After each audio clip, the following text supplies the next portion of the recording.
ಮಹಾವಿಸ್ಫೋಟವೆಂದು big bang ಮಹಾವಿಸ್ಫೋಟವೆಂದು ಕರೆಯಲಾಯಿತು. ಈ ಮಹಾವಿಸ್ಫೋಟದಿಂದ ಭೂಮಿ, ನಕ್ಷತ್ರ ಹಾಗೂ ವಿವಿಧ ಆಕಾಶಕಾಯಗಳ ಜನನ ಆಯಿತು. ಈ ರೀತಿ ಜನಿಸಿದ ಭೂಮಿಯ ವಾತಾವರಣದಲ್ಲಿ ನೈಟ್ರೋಜನ್, ಕಾರ್ಬನ್ ಡೈಆಕ್ಸೈಡ್ಗಳು ಆವರಿಸಿದ್ದವು. ಈ ವಾತಾವರಣವು ಪ್ರಾಣಿ ಪಕ್ಷಿಗಳಿಗೆ ಸೂಕ್ತವಾಗಿರಲಿಲ್ಲ. ಆದ ಕಾರಣ ಸೂಕ್ಷ್ಮ ಜೀವಿಗಳ ಜನನವಾಯಿತು. ತದನಂತರ 2.4 ದಶಕೋಟಿ ವರ್ಷಗಳ ಹಿಂದೆ ಸಯೋನ್ಯ ಬ್ಯಾಕ್ಟೀರಿಯಾಗಳು ಸೃಷ್ಟಿಯಾದವು. ಅದರಿಂದ ಆಮ್ಲಜನಕ ನಿರ್ಮಿಸಿ ಪ್ರಾಣಿಗಳ ಜನ್ಮಕ್ಕೆ ಕಾರಣವಾಯಿತು. ಕೊನೆಗೆ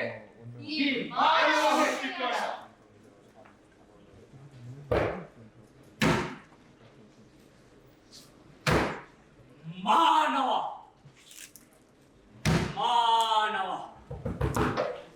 ಈ ಮಾನವ ತನ್ನ ಸ್ವಾರ್ಥಕ್ಕಾಗಿ ಇತರ ಪ್ರಾಣಿಗಳು ಹಾಗೂ ಪರಿಸರದ ಮೇಲೆ ಅತ್ಯಾಚಾರವನ್ನು ಎಸಗಿ ಈಗ ಇತರ ಪ್ರಾಣಿಗಳ ಸಂತತಿಯನ್ನು ನಾಶ ಮಾಡುತ್ತಿದ್ದಾನೆ.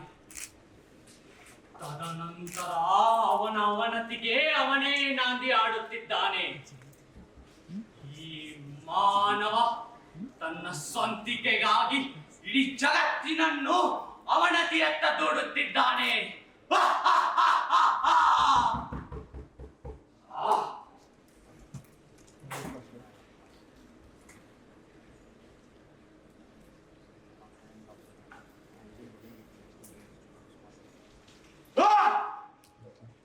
ನಾನು ತ್ಯಾಜ್ಯಾಸುರ.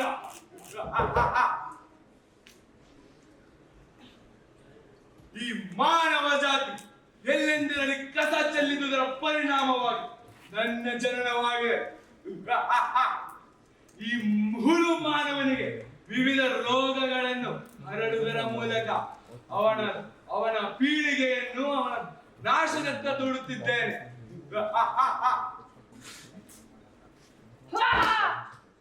ನಾನು ಜಲಾಸುರ.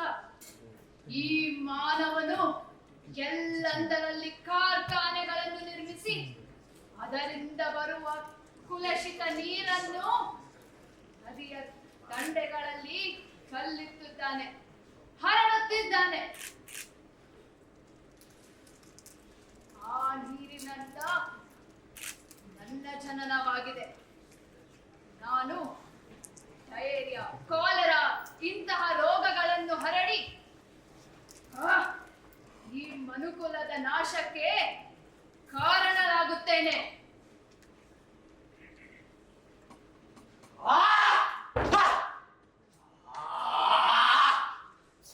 ನಾನು ವಾಯುವಾಸುರ. ಈ ಮಾನವ ಬಳಸುವ ವಾಹನಗಳು ಹಾಗೂ ಕಾರ್ಖಾನೆಗಳಿಂದ ಬರುವ ಹೊಗೆಯಿಂದ ನನ್ನ ಜನವನಾಗಿದೆ. ಈಗ ಈ ಮಾನವನಿಗೆ ನಾನು ಕ್ಯಾನ್ಸರ್ ಹಾಗೂ ಇತರ ಚರ್ಮ ರೋಗಗಳನ್ನು ತರುವುದರ ಮೂಲಕ ಅವನ ಪೀಳಿಗೆಯನ್ನು ನಾಶದತ್ತ ದೂಡುತ್ತಿದ್ದೇನೆ. ಈ ಮಾನವ ತನ್ನ ಸ್ವಾರ್ಥಕ್ಕಾಗಿ ಹೇಗೆ ಇತರ ಪ್ರಾಣಿಗಳ ಮೇಲೆ ಅತ್ಯಾಚಾರ ಎಸಗಿದನೋ ಹಾಗೆ ನನ್ನ ಮಿತ್ರರು ಹಾಗೂ ನಾನು ಸೇರಿ ಈ ಮಾನವನ ಮನುಕುಲವನ್ನು ನಾಶಗೊಳಿಸುತ್ತೇವೆ.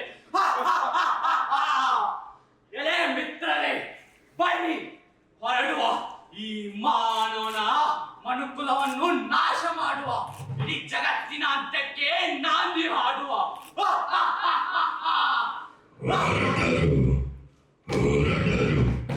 ರಾಕ್ಷಸರು ಮಾನವನ ಹೃದಯ ಸ್ರೋತಗಳಲ್ಲಿ ಕುಡಿಯಲು, ಮಾನವನ ಕರಳುಗಳ ಮಾಲೆಯಾಗಿಸಲು ಹೊರಟರು ರಾಕ್ಷಸರು. ಹೊರಟರು ರಾಕ್ಷಸರು. ಹೊರಟರು ರಾಕ್ಷಸರು.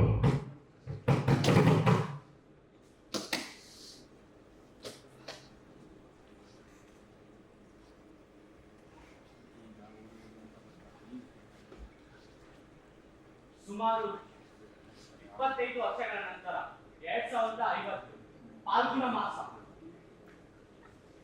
ಉರಿ, ಆ, ಕಣ್ಣು,